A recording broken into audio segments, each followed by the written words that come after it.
اسلام کا آغاز حضرت آدم علیہ السلام سے ہوتا ہے، جو دنیا کے پہلے نبی اور پہلے انسان تھے۔ ان کو دنیا میں بھیجنے کا مقصد یہ تھا کہ وہ زمین پر اللہ کے نائب یعنی خلیفہ بنے اور انسانوں کو اللہ کی عبادت اور صحیح راستے کی طرف رہنمائی کریں۔ اللہ تعالیٰ نے حضرت آدم علیہ السلام کو علم عطا فرمایا، جو کہ دوسری مخلوق جیسے فرشتے اور جنات سے منفرد اور برتر تھا۔ جب حضرت آدم علیہ السلام کو پیدا کیا گیا تو فرشتوں کو ان کے سامنے سجدہ کرنے کا حکم دیا گیا تاکہ ان کی برتری کو ظاہر کیا جا سکے۔ حضرت آدم علیہ السلام کو جنت میں بسایا گیا تھا، لیکن شیطان کے بھگانے پر وہ اور حضرت حوا علیہ السلام ایک ممنوعہ درخت کا پھل کھا بیٹھے، جس کی وجہ سے انہیں زمین پر بھیج دیا گیا۔ لیکن یہ بھی اللہ کا ایک منصوبہ تھا تاکہ انسان زمین پر آ کر اپنی زندگی گزارے اور اللہ کی ہدایت کے مطابق عمل کرے۔ اس طرح اسلام کا آغاز ہوا اور حضرت آدم علیہ السلام کو پہلے نبی کے طور پر بھیجا گیا تاکہ وہ انسانیت کو اللہ کی عبادت اور ہدایت کی طرف بلائیں۔ حضرت آدم علیہ السلام کی بہت سی اولاد ہوئی۔ قرآن اور حدیث میں ان کی اولاد کی تعداد کے حوالے سے کوئی خاص ذکر نہیں ہے، لیکن روایتوں کے مطابق حضرت آدم علیہ السلام کے 40,004 یا اس سے زیادہ بچے تھے۔ حضرت آدم علیہ السلام کے 2 بیٹوں کا ذکر قرآن مجید میں خاص طور پر کیا گیا ہے، حابیل اور قابیل۔ یہ دونوں بھائی ایک واقعے کی وجہ سے مشہور ہیں، جس میں قابیل نے حابیل کی ہتیا کر دی تھی۔ حضرت آدم علیہ السلام کے بعد جو نبی آئے وہ حضرت شیس علیہ السلام تھے۔ حضرت شیس علیہ السلام حضرت آدم علیہ السلام کے بیٹے تھے اور انہیں حضرت آدم علیہ السلام کے بعد نبی مقرر کیا گیا۔ حضرت شیس علیہ السلام کو حکمت، علم اور اللہ کے پیغام کو آگے بڑھانے کا ذمہ سونپا گیا۔ ان کے دور میں لوگ اللہ کی عبادت کرتے تھے اور ان کی رہنمائی میں سیدھے راستے پر تھے۔ حضرت آدم علیہ السلام کے بعد ان کی نسل نے ایک عرصے تک اللہ کی عبادت کی اور سیدھے راستے پر قائم رہے، لیکن وقت گزرنے کے ساتھ شیطان نے لوگوں کو بہکانا شروع کر دیا اور وہ آہستہ آہستہ اللہ کی عبادت کو بھولنے لگے۔ لوگ وبھن مخلوقات جیسے سورج، چاند، ستارے، درخت اور انیہ قدرتی چیزوں کو خدا ماننے لگے، کیونکہ انہیں لگا کہ یہ بہت طاقتور ہیں اور یہی ان کے رب ہیں۔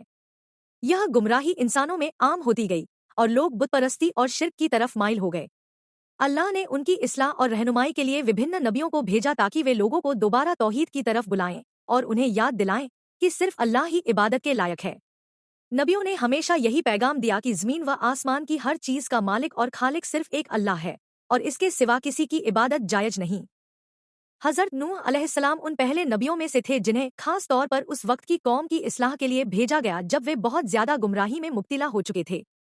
حضرت نوح علیہ السلام نے اپنی قوم کو تقریباً 950 سال تک اللہ کی طرف بلایا، لیکن ان کی قوم کے زیادہ تر لوگوں نے ان کی بات نہ مانی اور اللہ کی نافرمانی کرتے رہے۔ اسی طرح اللہ نے وبھن ادوار میں حضرت ابراہیم علیہ السلام، حضرت موسیٰ علیہ السلام، حضرت عیسیٰ علیہ السلام اور آخری نبی حضرت محمد مصطفیٰ صلی اللہ علیہ وسلم کو بھی بھیجا تاکہ وہ انسانیت کو اللہ کی طرف بلائیں اور انہیں شرک اور بت پرستی سے نجات دلائیں۔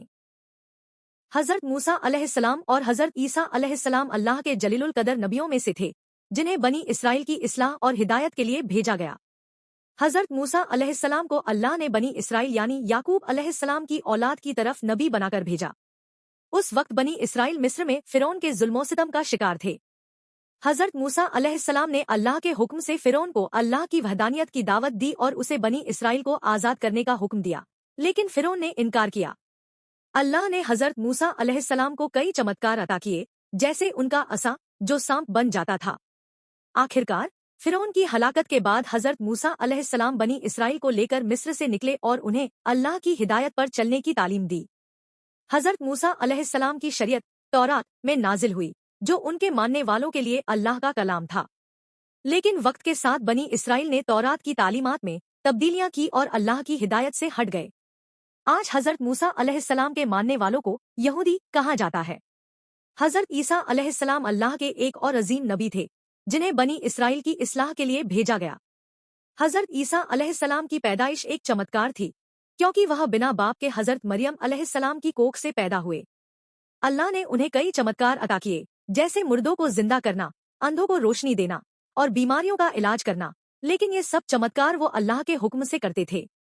حضرت عیسیٰ علیہ السلام پر اللہ کی کتاب انجیل نازل ہوئی، جو لوگوں کے لیے ہدایت کا ذریعہ تھی۔ حضرت عیسیٰ علیہ السلام نے لوگوں کو اللہ کی طرف بلایا اور انہیں ان کی گمراہیوں سے نکالنے کی کوشش کی، لیکن ان کی قوم نے ان کا انکار کیا اور ان کے قتل کی سازش کی۔ اللہ نے حضرت عیسیٰ علیہ السلام کو زندہ آسمان پر اٹھا لیا، اور مسلمانوں کا یقین ہے کہ قیامت سے پہلے حضرت عیسیٰ دوبارہ دنیا میں آئیں گے۔